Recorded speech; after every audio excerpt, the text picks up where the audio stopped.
Part 2. I made this hook, he said casually, out of a single cup of that treasure. It was the only thing I could carry through the Caliban caves. But I want the rest of it. I need the rest of it. With a dragon army, I can get the treasure, continued Alvin. The dragons can swim down and bring it up for me. But you know what I need first, Hiccup. Alvin drew the point of his hook right against Hiccup's chest. I need the other half of that book of yours, How to Speak Dragonese. I need that book to command the dragons in my dragon army. Where is your half of the book, Hiccup? If you tell me, I will let you and your fish-legged friend live. Otherwise, I'm afraid I'm going to have to kill you both right now. Tell me what you've done with Toothless first, said Hiccup.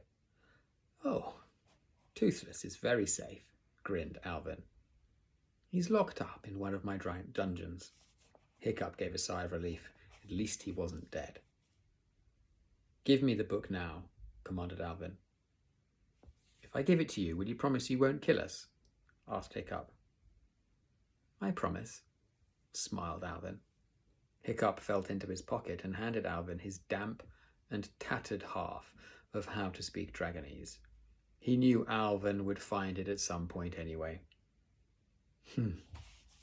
Thank you, sneered Alvin. He unscrewed the hook from the end of his arm and replaced it with his famous sword, the Stormblade. Uh-oh, said Hiccup. The fat consul had finally polished off a large helping of roasted baby puffnadders in garlicky dream serpent sauce, and he started to take an interest in what was going on. Who have you got over there, Prefect? He drawled, wiping the cream from the third of his chins. Hiccup noticed that he wasn't looking too well. He was covered from head to toe in nasty red bites, and every now and then he reached out a fat arm to scratch his gigantic, blubbery behind. This, said Alvin grimly, is the heir to the hairy hooligans. The extraordinarily powerful warrior you were telling me about? Asked the fat consul. He looked at Hiccup in astonishment. But he's so very, very small. Size isn't everything, replied Alvin the treacherous. What are you going to do with him then, Prefect? Asked the fat consul. I'm going to kill him, said Alvin, giving the Stormblade a nasty swish. You promised you wouldn't, protested Hiccup. Tutted Alvin. Haven't you learned by now that a treacherous never keeps his promise? Hang on a second, my dear Prefect, drawled the fat consul. It seems a waste to kill him now. Let him live until Saturn's Day Saturday. I would like to see this extraordinary warrior in action in the gladiatorial arena. That's not a good idea, Consul, said Alvin. This boy may not look much, but I assure you I have seen him in action, and he could ruin all our plans. We must kill him now, while we have the chance. Who gives the orders around here? Asked the fat consul. Alvin recollected himself just in time. I mean, you do. Of course, Consul. Alvin bowed fawningly at him. But no arguing, please, Prefect, ordered the consul. At least let me kill the one who looks like a haddock, pleaded Alvin the treacherous. Fishlegs is a berserk, you know, Consul, said Hiccup hurriedly. I'm sure he'd put on a very exciting fighting display as a gladiator. Really? Exclaimed the fat consul. This is proving a very interesting morning. Berserk. A berserk. Okay, there's a little footnote at the bottom. You know the expression going berserk. Well, berserks were Vikings who went crazy on the battlefield. Good men to have on your side. Not so good when they were on the other side, though. Really? Exclaimed the fat consul. This is proving a very interesting morning. I've never met a berserk before.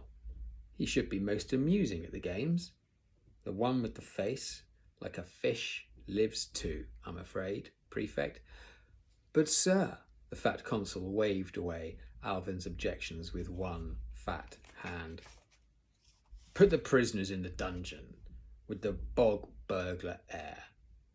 Alvin fought to control his temper. He smiled at the consul through gritted teeth. Of course, you know best. Don't blame me if it all goes wrong. Alvin turned to the Gronkle. Sit on me, he ordered in his extremely poor Dragonese, and put me in the toilet with the other heirs. The Gronkle promptly sat on Alvin. The first kidnapper had to prod the dragon very hard with the handle of his sword to get the Gronkle off before he squashed Alvin entirely.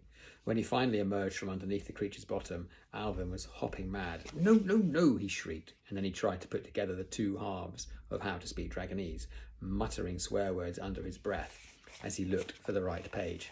Ah, here it is, he said with satisfaction. Pick my nose and put me in the toilet with the bog burglar air.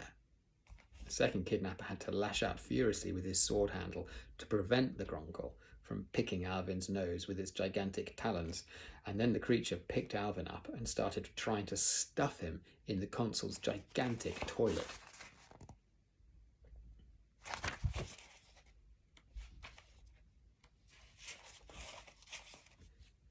Carry on, shrieked Alvin.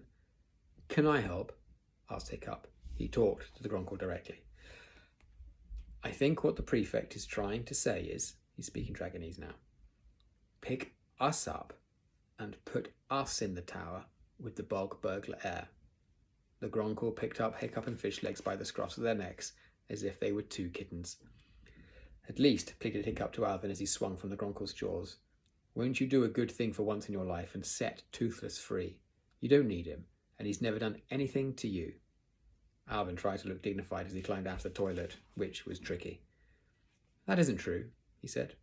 That dragon once did a poo in my helmet. A treacherous never forgives. He can stay in that dungeon and rot for all I care. Actually, I've just had a better idea. He can join you in the arena on Saturn's Day Saturday, and you can all die a horrible death together. Alvin gave a gruesome smirk and waved his hand at the Gronkle. Take them away, he ordered, for once getting the Dragonese right, and the Gronkle trotted off to the tower with the boys in his mouth, followed by the first kidnapper. The huge animal clattered up the wooden steps and stopped outside a large door. This was the door to the prison, where Alvin was keeping the other heir. The first kidnapper opened it with a large key that was hanging from his belt. Welcomes to your home for 3 weeks, please, he smirked unpleasantly. Do much sword fightings. Roman gladiators are very, very good, methinkings. Well, at least we'll meet the heir to the bog burglars, said Hiccup to Fishlegs. Maybe this whole mess is a chance to meet her and make some sort of peace between the hooligans and the bog burglars. I'm going to stop there. Tomorrow, Chapter 11, The Bog Burglar Heir.